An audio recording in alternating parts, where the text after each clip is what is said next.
Because I told them, and I said it publicly, they're not going to sell one car into the United States. I said, if I run this country, if I'm going to be president of this country, I'm going to put a 100, 200, 2,000% tariff. They're not going to sell one car into the United States because we're not going to destroy our country. Because I know you're an anti-tariff guy, but I'm the exact opposite. If I had, there was no other way I could have stopped them other than, what am I going to do, negotiate with Mexico or China? You're not going to get anything from that. I said I'm going to put a 100, 200, or 300. I'm going to put the highest tariff in history, meaning I'm going to stop them from ever selling a car into the United States. So I just see the guy by accident. We're going to lower taxes still further for companies that are going to make their product in the USA. We're going to protect those companies with strong tariffs because I'm a believer in tariffs. I'm not sure that you are. I don't think you are, but I congratulate you on your career.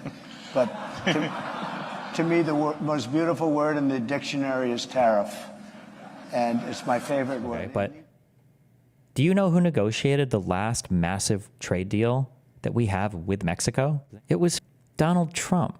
It was the renegotiating of NAFTA into the U.S., Mexico, Canada Free Trade Agreement. So how can you sit here and talk about how much Mexico is fucking us over on car manufacturing and all these things? Lil bro, like 4 years ago, you renegotiated all of our trade. They're not going to sell one car into the United States. I said, if I run... So you're going to renege on your trade agreement that you just negotiated with one of our largest trading partners 4 years ago? What a job he does. He's a great, and he happens to be a really good guy. You know, he likes this place. I can't get him out of here. He just likes this place.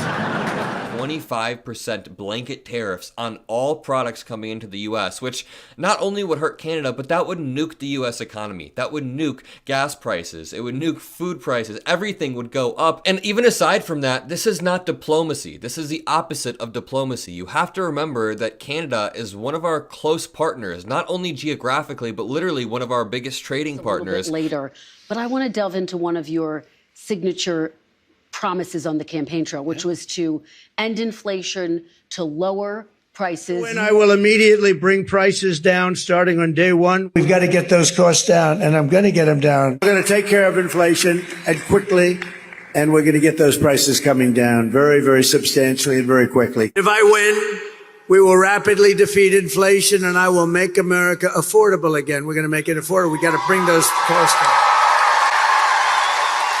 They call it groceries. Bacon, lettuce, tomato, everything is so much higher than it ever was. Republicans have a plan to bring down prices and bring them down very, very rapidly. Can you guarantee American families won't pay more? I can't guarantee anything. I can't guarantee tomorrow. You are now proposing tariffs against the United States' three biggest trading partners. Economists of all stripes say that ultimately consumers pay the price of tariffs. I don't believe Can you guarantee American families won't pay more? I can't guarantee anything. I can't guarantee tomorrow.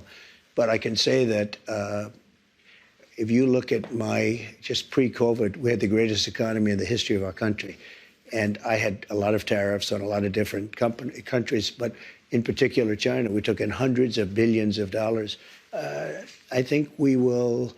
I'm a big believer in tariffs. I think tariffs are the most beautiful word. I think they're beautiful. It's going to make us rich. Sir, your previous tariffs during your first administration cost Americans some $80 billion. And now you have major companies from Walmart, Black & Decker, AutoZone saying that any tariffs are going to force them to drive up prices for their consumers. How do you make sure that these CEOs, that these companies don't, in fact, pass on the cost of tariffs to their consumers? They cost Americans nothing.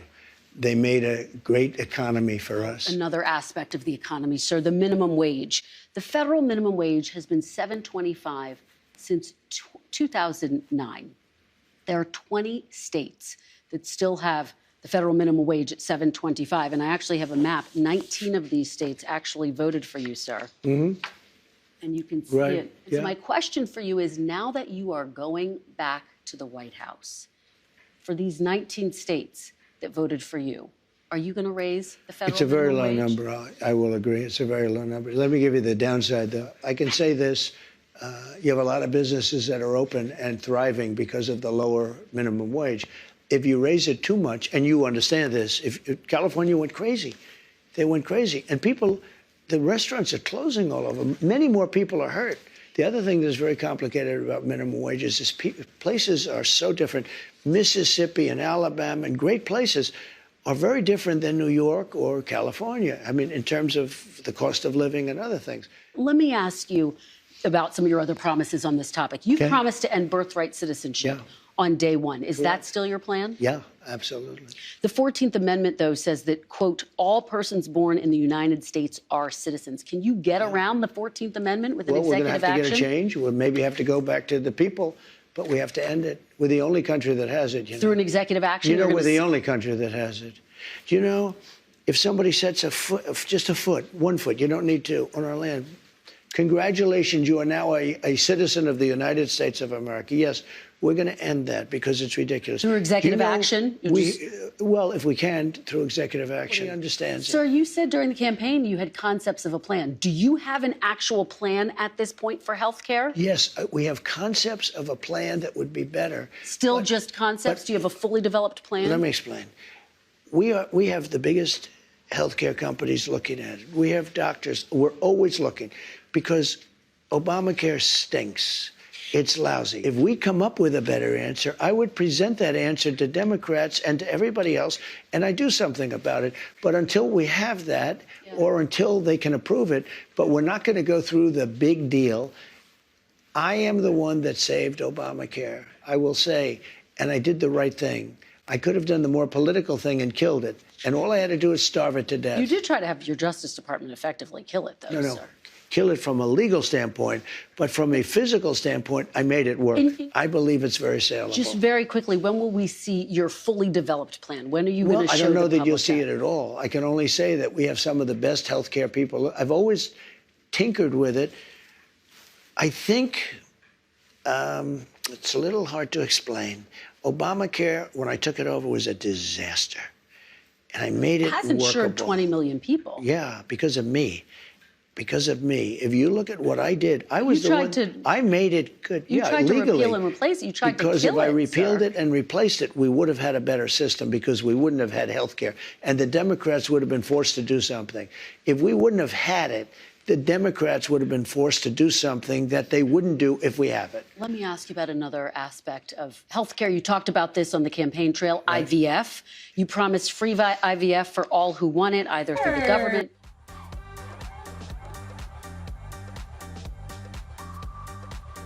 Okay, let's talk about Project 2025. This is the conservative policy blueprint. You disavowed it during the campaign. You called it a product of the radical right. You've said some of their not all. ideas No, were abysmal. I said some of it is. Some of Okay. it is very good. Some of Okay. it's very mainstream, actually.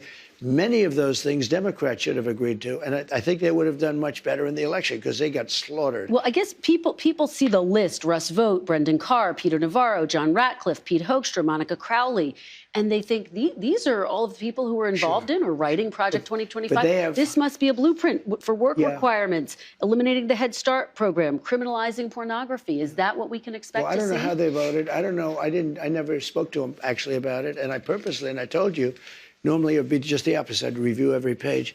I purposely didn't even want to see it because when somebody like you asked me a question about Project 2025, I can honestly say I've never seen it. I have nothing to do with it. I didn't read it because Nancy Pelosi was guilty. Nancy Pelosi turned down 10,000 troops. You wouldn't have had a J6 because other people were guilty. The people that said that I attacked 2 Secret Service agents in a car. I grabbed one around the neck. I was then rebuffed, and I grabbed the other one. These are 2 of the toughest men anywhere on the planet. They happen to be slightly younger than me, maybe, just a little bit. Now, listen, this was a committee, a big deal. They lied. And what did they do? They deleted and destroyed a whole year and a half worth of testimony. Do you know that I can't get... I think those people committed a major crime. Sir. And Cheney was behind it. Well- and so was Benny Thompson and everybody on that committee. We're going to... For what they did, Yeah. Honestly, they should go to jail. So you think Liz Cheney should go to jail? For what they did. Everyone on the committee, you think I think should everybody go to jail. anybody that voted in favor. Are you going to direct your FBI director and your attorney general to send them to jail? No, not at all. I think that they'll have to look at that, but I'm not going to.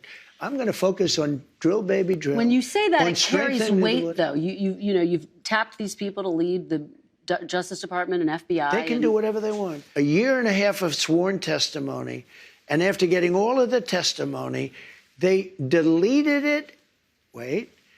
And they destroyed almost everything. There's nothing left.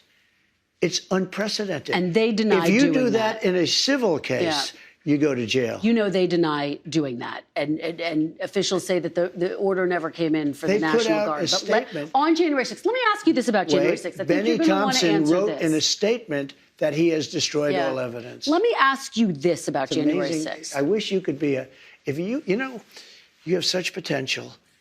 If you could be just non-biased, you hurt yourself so badly. This is the most disgusting, filthy place. These people are living in hell. Let me just. And I think it's very unfair. But most likely I'll do it very quickly. Very quickly. Okay, but some of them, 169 of them, have pleaded guilty to assaulting police officers. Because they had no choice. 900 pleaded guilty to other crimes. They're also going to be eligible for a pardon from you? Listen. It's a very tough system. We're going to look at individual cases, Okay. But I'm going to be acting very quickly. Within your first 100 days, first day? First day. First day. Yeah, I'm looking Going first to day. issue these pardons. About former Congresswoman Tulsi Gabbard, you picked her to be the Director of National Intelligence. Right. In 2017, she had 2 secret meetings with Syrian dictator Bashar al-Assad. Do you have questions or concerns about those meetings? No. And he's got bigger problems right now. Well, do you think it makes it hard for her? His country is collapsing. Yeah. I mean, do you think it compromises her ability to handle that? I met with Putin. I met with President Xi of China. I met with Kim Jong-un twice. Does that mean that I can't be president? Well, when you were president, they weren't secret meetings. Look, people meet. All these people meet. Let me ask you about RFK Jr. He has obviously talked about his skepticism of vaccines. He's expressed opposition to childhood vaccines. Do you want to see childhood vaccines eliminated?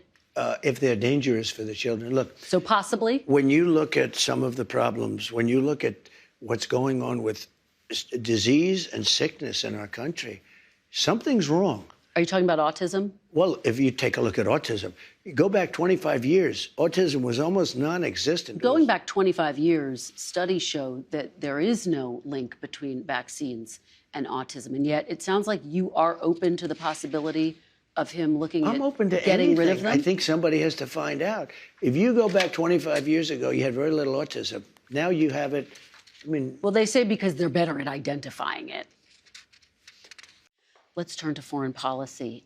Should Ukraine prepare for less aid from the United States after you're sworn into office? Yeah, probably. Sure. You said you can end the war in 24 hours. You've even said you want to try to end it before you're sworn Well, I'm into trying office. to. Before I'm trying to end it You're if I actively can. trying to? I am. Have you talked to President Putin? No, I have not. You haven't talked to President Putin No, I have since not. you've been You elected? mean, well, I don't want to say that, but I haven't spoken to him recently. So you've spoken to President Putin since you've been elected? I don't want to say that. I don't want to say anything about that because I don't want to do anything that could impede the negotiation. But you I want to have stop talked it. about Let me the tell you other what I world have talked leaders. about. Let me tell Okay. you. There are people being killed in that war at levels that nobody's ever been able to stop it. Sir, will the United States stay in NATO while you're in office? In where? NATO. Do you commit that the United States will remain a member of NATO while you're in office?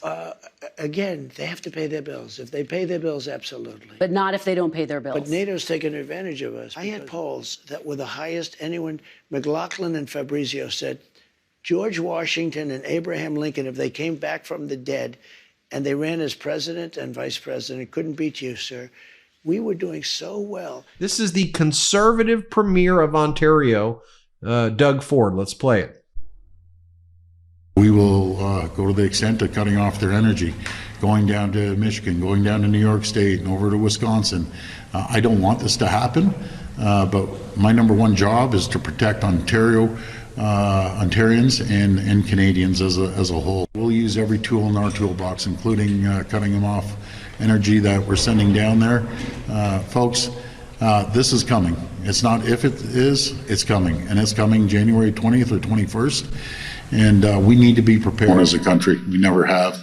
And as that's happening again, who's Donald Trump inviting to Mar-a-Lago? Who's Donald Trump rolling out the red carpet for? Viktor Orban, the authoritarian leader of Hungary, who's basically Vladimir Putin's emissary. All right, let's continue talking about this Time magazine interview that Donald Trump gave, where he basically admitted his campaign was just lies. On Truth Central, he once referred to Project 2025 as ridiculous and abysmal. Trump was asked, quote, "During the campaign, you disavowed Project 2025, but so far at least 5 people you've appointed to top positions in your cabinet have ties to it." Here is Trump, quote, "No, look, I don't disagree with everything in Project 2025, but I disagree with some things. I specifically didn't want to read it because it wasn't under my auspices. And I wanted to be able to say that, the only way I can say I have nothing to do with it is if you don't read it. They have some things that are very conservative and very good. The performance of distance. I didn't read it. I wanted to be able to say I didn't read it. The whole, if I didn't look at the document, I can't possibly be blamed for hiring a bunch of people that worked on the document. It's a totally nonsensical. This one was too big to rig, it was too big to rig. They tried, and then they just dropped their placards and went home. They said, "This is a slaughter," and but we're gonna do things that have been really needed for a long time, and we are going to look at elections. We want to have paper ballots, one-day voting, voter ID, and proof of citizenship, a little thing. We're going to take care of inflation. We're going to take care of that by bringing the energy prices down, everything else. This is what they did. They messed up our energy. We had inexpensive, how about $1.84 for gasoline? Donald Trump's team wants to ditch a car crash reporting rule that Tesla hates. And if this is successfully done, Tesla gets a big gift from the Trump administration. Reuters has an exclusive report. Trump team wants to scrap car crash reporting rule that Tesla opposes. This is a rule that makes companies report crashes involving advanced driving systems. What Elon Musk wants to do is stop all of it. And with Donald Trump in power, it looks like he just might be able to do that. Documents related to Trump's transition finds that the incoming Trump administration wants to drop the car crash reporting requirement. Yes. Your thoughts on the Postal Service? You mentioned Bezos a second ago, and I've always thought Bezos would be a key person to go in there and really streamline the logistics of the post office, but they lose billions. Well, there is talk about the Postal Service being taken private. You do know that. Not the worst idea I've ever heard. It really isn't. It's a lot different today with between Amazon and UPS and FedEx and all the things that you didn't have. But there is talk about that. Are you concerned that tariffs might hurt the stock market rise that you have seen and the economy more broadly? Make our country rich.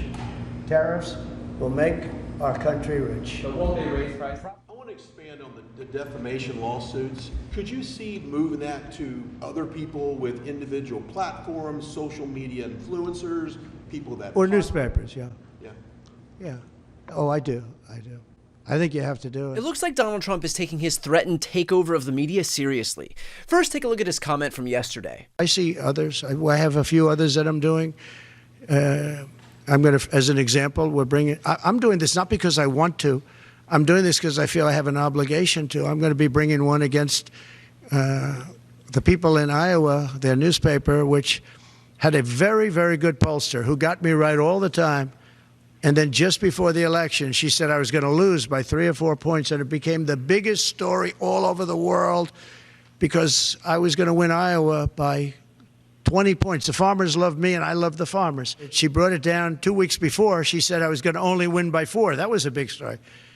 But that was good because she brought it down from like 22 points to 4 or whatever the number was. Way up, easy win. Never even thought to go there. I respect them, I love them, and they understand there's no reason to go there. That he planned on suing Ann Seltzer and the Des Moines Register for the apparent crime of releasing a poll that cast him in a negative light. albeit inaccurately. Well, he made good on that promise, officially suing Ann Seltzer and the Des Moines Register in Iowa State Court, with the lawsuit reading that it, quote, seeks accountability for brazen election interference committed by the defendants in favor of now defeated former Democratic candidate Kamala Harris through use of a leaked and manipulated Des Moines Register Iowa poll conducted by Ann Seltzer and published by Des Moines Register and Gannett in the Des Moines Register on November 2nd, 2024, would have the public believe it was merely a coincidence that one of the worst polling misses of her career came just days before the most consequential election in memory was leaked and happened to go against the Republican candidate. And the lawsuit goes on, insisting that Ann Seltzer was part of some vast conspiracy to undermine Donald Trump's chances in Iowa by releasing a poll that was purposefully inaccurate. It will very likely be laughed out of court. It's also worth noting that Ann Seltzer resigned after the polling miss, because clearly her intent was to miss so badly that it would result in her own career ending. Yeah, no, it makes total sense. And of course, there is zero proof that Seltzer sacrificed her own storied career in some effort to swing the very crucial swing state of Iowa.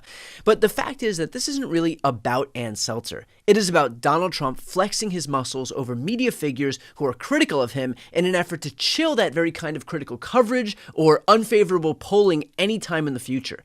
He wants to make it so that no one will be not afraid to release a poll showing him behind, lest they want to invite a lawsuit of their own. And one of the great wonders of the world, the Panama Canal opened for business 110 years ago and was built at huge cost to the United States, and the fees being charged by Panama are ridiculous, highly unfair, especially knowing the extraordinary generosity that has been bestowed to Panama, I say very foolishly, by the United States. If the principles, both moral and legal, of this magnanimous gesture of giving are not followed, then we will demand that the Panama Canal be returned to the United States of America in full, quickly, and without question. We only had tariffs. I consider that to be the most beautiful word in the dictionary. Russia, Russia, Russia, Ukraine, Ukraine, Ukraine, all the different hoaxes. And the new one is, President Trump has ceded the presidency to Elon Musk. No, that's not happening. And they flooded it with Starlink, and it was so good. It saved a lot of lives, so we want to thank him. But no, he's not going to be president, that I can tell you. And I'm safe. You know why? He can't be. He wasn't born in this country. Problem. We're at a point where billionaires are shaping public policy with almost no input from the rest of us. It's just not even, there's not even the possibility that what the people want is going to be considered. Then there's his dream of owning Greenland, which he resurrected when he announced his new ambassador to Denmark, Ken Howery, writing, "For purposes of national security and freedom throughout the world, the United States of America feels that the ownership and control of Greenland is an absolute necessity." Yep, he said it was a necessity. It's unclear how Trump plans to acquire these sovereign nations, and if that includes the use of American military force. But Rolling Stone reported that a senior Trump transition member said that there's a debate about how much should we invade Mexico. And another source told the magazine that a soft invasion would involve American special forces assassinating cartel leaders in Mexico.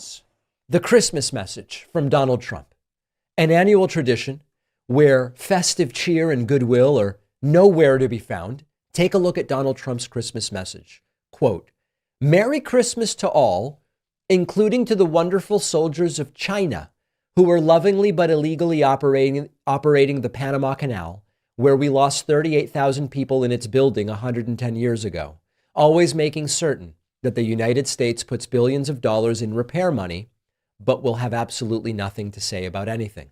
Also, to Governor Justin Trudeau of Canada, whose citizens' taxes are far too high, but if Canada was to become our 51st state, their taxes would be cut by more than 60%, their businesses would immediately double in size, and they would be militarily protected like no other country anywhere in the world. Likewise, to the people of Greenland, which is needed by the United States for national security purposes and who wants the U.S. to be there, and we will." Now, this is part one. This is all classic Trump, a mix of fact, fiction, and confusion. Now, here's part 2 of Trump's Christmas message. Page 2. Merry Christmas to the radical left lunatics who are constantly trying to obstruct our court system and our elections, and are always going after the great citizens and patriots of the United States, but in particular, their political opponent, me. They know that their only chance of survival is getting pardons from a man who has absolutely no idea what he is doing. Also, to the 37 most violent criminals who killed, raped, and plundered like virtually no one before them, but were just given incredibly a pardon by sleepy Joe Biden. I refuse to wish Merry Christmas to those lucky souls, but instead will say go to hell.